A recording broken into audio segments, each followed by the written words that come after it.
This video is made possible by our sponsors, AJA. We'd like to thank AJA for all their support and tell you to go to aja.com for all your production and post-production needs. Hi, I'm Gordon Burkell from Filmmaker U. At Filmmaker U, we create courses for film professionals to deepen and diversify your existing skill set. You can learn more at filmmakeru.com, or of course, follow us on Instagram at filmmaker_u. Every week, we interview a film professional to discuss their work, and this week, I'm joined by production designer Jordan Ninkovich, whose work includes Deadly Midwife, Pride, Seven Deadly Sins, and more recently, Retreat to You, just to name a few. Welcome to the show. Yeah, thank you for having me. Appreciate it. Now, before you came on, I was looking into your background, and you actually started as an actor. So I'm wondering, like, what did you learn on set as a young actor that you sort of took into production design? That's a really good question, because I integrate what I did learn as an actor, both in stage and in front of the camera, into all my design process and everything I deliver for production design. Actually think it's something that a lot of people should focus on, because as an actor, we get familiar, of course, with the environments and the sets and the movement of camera, and then there's a lot of things going on in that moment, setting up for a scene that we all enjoy visually. In the finished product. So when all the movement and the comfortable with the crew and the cast and the sets itself all played a really important aspect in my development, or at least the things that I integrate into my set designs, right? Because when I could make any room look beautiful, but it's about the adjacencies in the floor plan. The setups are completely different. For instance, if I did a living room for you compared to the same living room for the set would be visually looking the same, but actually the placement of things would be completely different. But the trickery of the eye wouldn't, it'd be hard to tell the difference, right? So these understandings of where the camera is going to move, what the director is looking for, what the DP is looking for, and of course, ultimately what the cast is looking for, while not sacrificing the integrity of the set, is, in my opinion, a huge asset. Because like when the crew comes to set, I always think about, time is money, right? So if I have a set that looks beautiful, but the director's like, okay, well, looks stunning, but we got to lose this, and this. All of a sudden, my art department's coming in, removing things. It's a slower setup, right? So I always take in consideration, okay, how can I not lose the beauty and the integrity of the set, but when the powers that be show up, it's ready to go for them in the best aspect, right? Interesting. Now, you did mention theater as an actor. Have you done theater as a production designer at all? I did not. No, I have not. Because that's going to be a different piece. That is a completely different. Exactly. Yeah. I got into sound designing at a point when things were just developing. I was really fascinated by the idea that dialogue, effects, and music were all components of the soundtrack to a film, which had never occurred to me before. What gets me excited is coming up with sound ideas that do match picture, but also is not just the equivalent of what you're seeing on screen. I'm Eugene Garrity, and this is my course on sound design.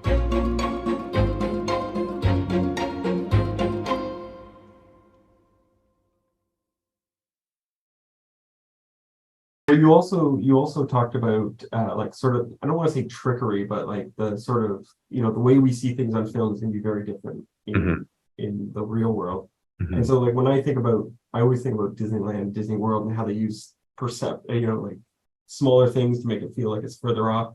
Yeah. Do you get to play with that in your set design? I do.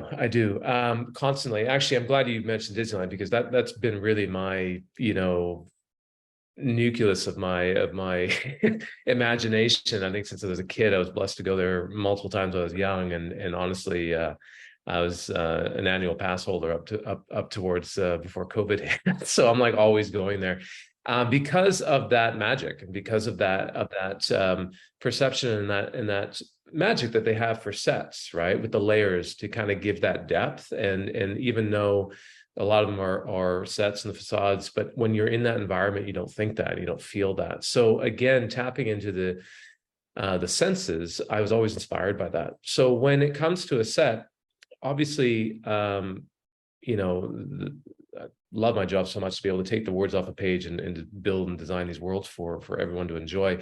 But I think about all those factors because we have limitations sometimes, right? Where like, look, it's either a confined space, or in this case, I'm working on a project right now where we may have to do some builds, and that's always fun because it's a controlled environment, even more so for me. So yeah, that perception and those perspectives of layers to be able to get that depth and that range is again, not using the word tricky of the eye, but it's the movie magic to be able to still camera to be able to capture that depth and that realism and be able to kind of create the world within a confined space and sometimes a bigger space. So Totally off topic, but if you have Disney Plus, there's a great documentary on creating the two properties, like the Florida one and the Los Angeles one.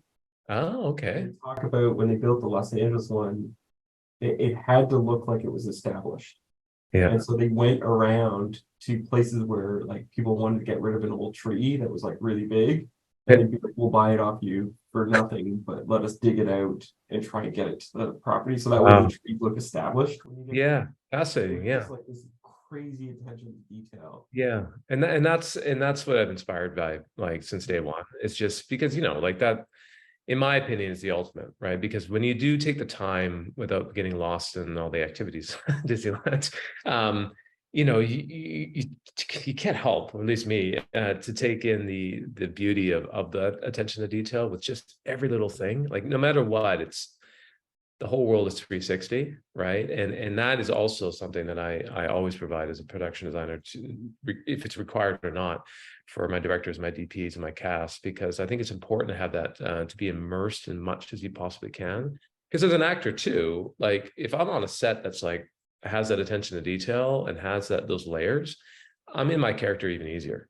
Right. And so I think about that as well. And how can we make everyone's life easier? We're all in the same boat together, right? So it's good. It's interesting that you said you refer to it being in your character. Because for a second there, I thought you were referring to yourself as a production designer, but like your set is a character. Yeah, I do that. I do feel that way. I feel it's its own entity, its own space, right? Because in a way, I have to give it life and bones to be able to take the words, and sometimes it's a decent description, sometimes very little, and I have that opportunity to kind of create those layers. And for me, and I inspire every production designer that wants to go into this field is to really take the time to build that backstory and build like have the sets, if it's little props or anything anywhere, to tell a backstory of that character and keep going, right? Because the subtleties of that from an audience perspective eventually will. I'm not just talking about Easter eggs; those are fun, but like I'm talking about just those things can start building the world around the show or the film or whatever we're doing at the time. And you can just go deeper and deeper, and I find that I love that because it just it's a story within a story within a story. It just can keep going, right? So if you're because basically you get to come up with the look of a film, like with cinematography, obviously, but I do want to know, is there a particular like architecture style or design style that you really, on a personal level, gravitate to? Yeah, well, I love Art Nouveau and Art Deco. Like, I'm excited to do a period piece, sometime soon, because I just, I'm an art history buff, and I've loved those movements the most. I've done theses on Antonio Gaudi and Victor Horta and other different masters of architecture and design. And I've always loved that, and I've always loved the influence of that and throughout time. And it's timeless in a way, because the Art Deco movement came through us again recently over the years, and it's still subtle. It's still subtle from time to time, and that's one of the movements that I love the most, in my opinion. And I tend to tie it into some of the movies I do, just because, right? So, for Retreat to You, when you got the script, like, how do you make notes in the margins? Do you like have a whole separate deck? Like, how do you tear down a script and get ready? Yeah, great question. So my first process is I take it, I relax, and I just read it. I just absorb it, right? I get to know the characters, get to know the environments, kind of just understand the bigger picture of it all. Enjoy the story. And then from there, I'll read it again a second time, and then I'll start isolating each character.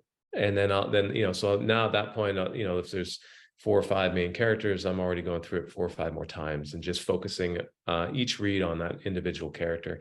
And then from there, now that I have understand their journey, their story, I can now start understanding a little bit more on a deeper end of their character behind their character.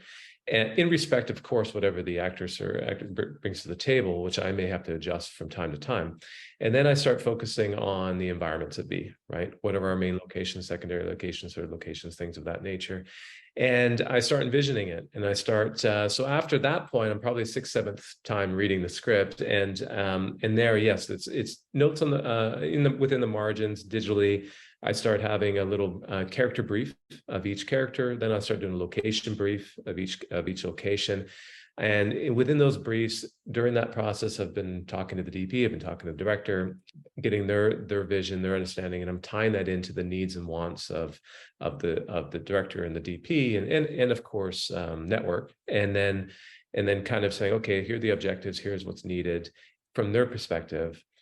They're now waiting on me for designing the world, and then I can take all that and integrate it into the design. And then once I kind of feel the script, really, I could be like, okay, here's the undertones from start to finish. I'm going to go, for instance, Retreat to You. The undertones were actually the color green, of course, throughout the whole movie. And then from there, the base design method, or I guess, movement in a way method. Yeah, it'd be more of a method was biophilic design. And being a fan of nature myself and holistic healing and kind of having a fun spin off of this wellness retreat, I thought this would be a really neat method to integrate into the design. And that's where that started. And then I started understanding, okay, so what elements can we integrate throughout the film that tie that in, but respect the characters at the same time? And is there an energetic vibe that I could tie in through color that could maybe provide an emotional journey visually without, let's say, if it's just a silent picture show, can the colors do the work, right? And so there's a lot of different, depending on the script, there's a lot of different ways to kind of have fun with it, right? I go fairly deep, and I'm sure a lot of other PDs do as well, but yeah, that was kind of the beginning process of Retreat to You. So probably by the time I start putting together a color palette and some sketches and designs, I'm probably already about 8 or 9 times reading the script, not long, if not more at that point, right? Yeah. So what was because you mentioned the green, it being in the palette, but what was the emotional journey in terms of production design in Retreat to You?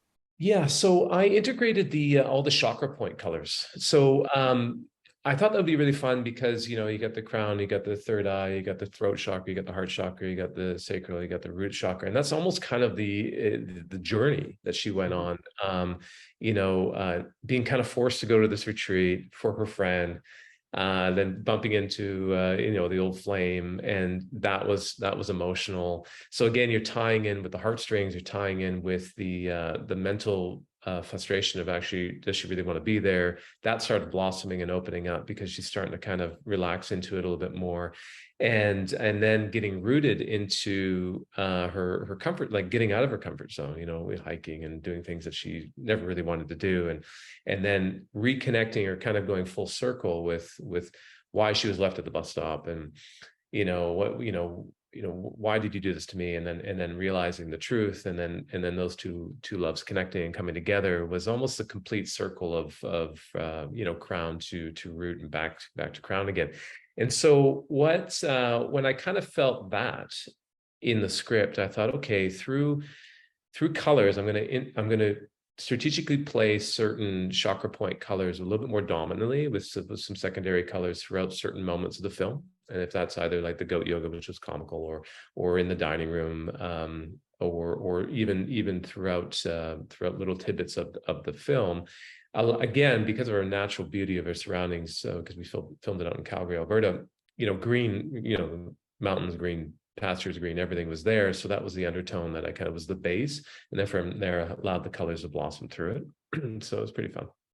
Well, and you mentioned shooting out in Alberta, Yeah. and I'm wondering, where, because like the landscape is so picturesque, right? Yeah. So when you're doing production design, where do you come in and make changes or like work in the look, and where do you let either the location in terms of like the building or the landscape sort of take over? Yeah, that's another good question. So like, it really depends on the vision again of the director. Terry Ingram was such a pleasure to work with, and actually the whole team was, and everyone was amazing. But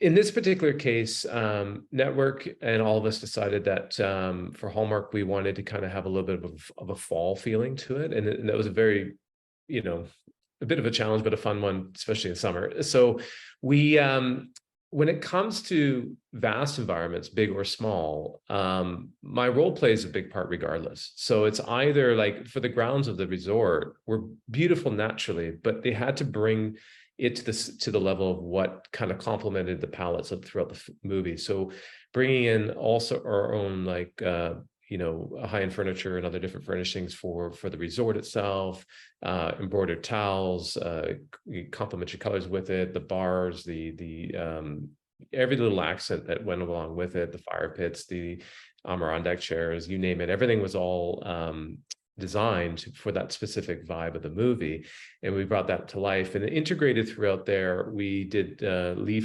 leaves color changing color and other different fall elements to kind of tie in that the seasons are changing. So again, depending on the movie, sometimes you're like, hey, look, there's this big, you know, valley that we're shooting in, and you know, either far deep or close up, we gotta have these elements integrated and sprinkled in to kind of keep the vibe that we're aiming for. And so yeah, in this case, you know, when we're on locations, like we're in the valleys and during the rivers and things like that was naturally beautiful, right? Like, and the surroundings kind of spoke already to a seasonal change, so we didn't have to do too much there. And again, it was just we had the pleasure of showcasing, you know, some beautiful landscapes. And so because it was naturally so beautiful, when we went back to the resort and other different elements, I needed to kind of keep that continuity going, right? So, you know, there's a lot of different elements, from greens to art to other different little decor pieces that we add. Yeah. Now, you mentioned having to make it fall, which can be a big challenge. Yeah.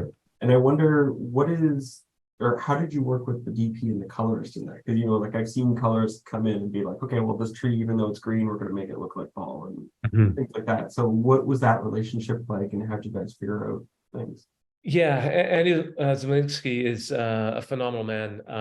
You know, I'm actually really blessed to be able to have worked with him, and I just worked with him again recently on another Hallmark movie, and we may work again this coming November. So, so my relationship with the DP again is one of many very important relationships throughout the whole process, and understanding their needs and wants, certain colors that they don't like, certain things they don't like, warmth, tones, practicals, lights in certain areas, all that sort of stuff. It's the courtesy and understanding as a production designer to be able to you know, take those notes, right, and fulfill and do your like. And maybe I know this from interior design, because for like, if I were to do interior design your home, like it's a very intimate process. I need to understand everything about you. And I need to understand all your needs and wants and your desires and your goals and your passions and everything you do outside of life, work and everything, because that's integrated into the design. So for me, naturally, why wouldn't I have that process for every relationship I have with the director, the DP, and everything else? Because everyone has a voice. And I feel that as a designer, it's not just my job, but also a privilege to be able to integrate that into the movie and allow everyone's passion to speak through the design. So for him, it was certain colors that either I wanted to stay away from, or certain tones, which was great because that kind of complemented the palette we did anyways. But for certain areas, like especially the vast, like the wide angles scenes with you know, like the property and seeing a lot of the property, we brought in as much as we possibly could of our own greens that leaves were changing or things of that. We didn't want to disturb any natural greenery there. We never do, of course. And he was a genius at certain different angles to kind of keep the look, but also be able to focus in on not not seeing too much that it's either summer or here or there. So it's a fine dance really between constantly in communication. Communication is super key, because every setup is different. Every time they move camera in different angles, it's between myself, DP, director, and my crew, amongst other crew who are doing other things, is to be able to adjust things accordingly for camera as quick as possible, but also to be able to keep that vibe going. So even though, we're looking at a scene like this big, right, but we're only focused here, I will still give you this world, but when the camera changes, we'll fill the frame as much as possible to give you that look and keep that vibe going and keep continuity, of course. So it's a fine dance. It really is. And I think for anyone that wants to get in this field, I think it's like, really keep that in consideration of not just the privilege that we have to design things, but to always have an open line of communication and work together, because that's really what we're here for, right? So, yeah. What was your favorite scene to design for Retreat to You, and the one that will end up on your reel or your website? That's a good question.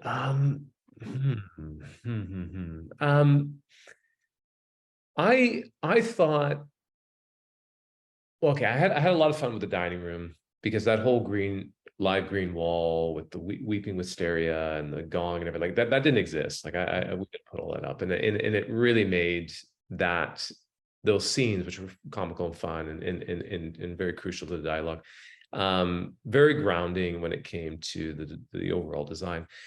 I think one of the biggest challenges, but it was also just creative, like just like at free reign within reason, was I had to tie in the dance. So Veronica Brown, phenomenal EP on it with Hallmark. We said, look, Jordan, how can we tie in the dance at the beginning with the flashback to the dance at the end? That was kind of like under the stars falling type of vibe at a high school dance flashback. And knowing we're in this resort, how can we kind of tie that in? So I'm thinking, okay, what else is falling, besides stars? Well, leaves are falling at this time of year for fall. So I'm like, oh, maybe we integrate that. So we're in this beautiful room at the resort. And again, I have my limitations. It's not like I'm building this room myself in this case. So I thought to myself, you know what? I'm going to go on a whim here. I got my team. It was phenomenal. They went out and salvaged all these old tree branches and things, and we started intertwining them and creating out of all these branches a tree trunk that erected out of the ground on one side of the dance floor, and all these bare branches started creeping across the ceiling, and we started suspending leaves and fairy lights and some jewels and things like that to reflect light. And we brought in the disco ball again as a focal point that connected the first dance. And it just not only brought the fall element into it even more so, but it really became magical. Actually, I'm very proud of it, because not just because of the look, but like the reaction that everyone got. It became really magical, and it was a magical moment. And so again, sometimes you have these opportunities that they're either going to win or they're not, right, when it comes to design. So it was kind of a Hail Mary, but like I saw in my mind, I thought, I think if executed correctly, it could look really, really beautiful. So it ended up being stunning. And actually the EPs and the cast and crew were just mesmerized by it. And it really kind of, again, like we talked earlier about what can you do in a space that really brings it to life, so it makes everyone that's in there working their job so much easier. And I think for the cast, it made it so magical that the dance and the kiss and the unions of everyone together just made it that much more seamless. So it was really kind of fun. Yeah. Now, my final question for you: what would you say is your favorite guilty pleasure film or TV show to watch? Oh goodness. I'm a sucker for The Crown. I like The Crown. I really do. Again, just because I love spending time in England and throughout Europe. So it's just in the sets and the, I just love it. So that is probably one of my guilty pleasures when I have time, when I have time to watch anything is The Crown. Yeah. Now, as a fellow Canadian, were you frustrated that when they did the 80s section, they didn't reference bringing the Constitution home to Canada? I was a bit actually. That's glad you brought that up. I was like, hey, wait a second. Yeah, I was a bit, but nonetheless, I love the sets and I'm also actually more recently, and I haven't had a chance to dive in, is that newest one,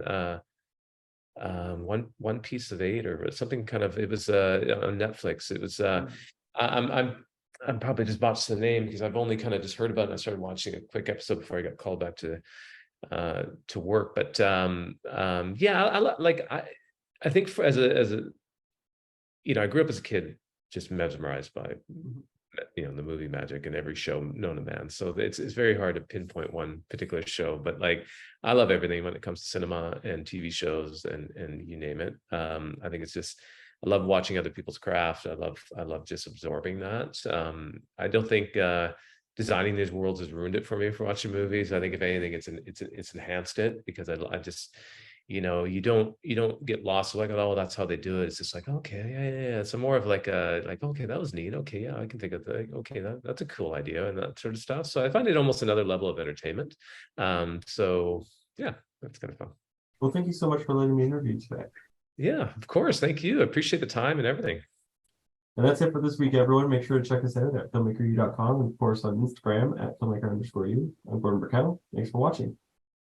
This video is made possible by our sponsors, AJA. We'd like to thank AJA for all their support and tell you to go to aja.com for all your production and post-production needs.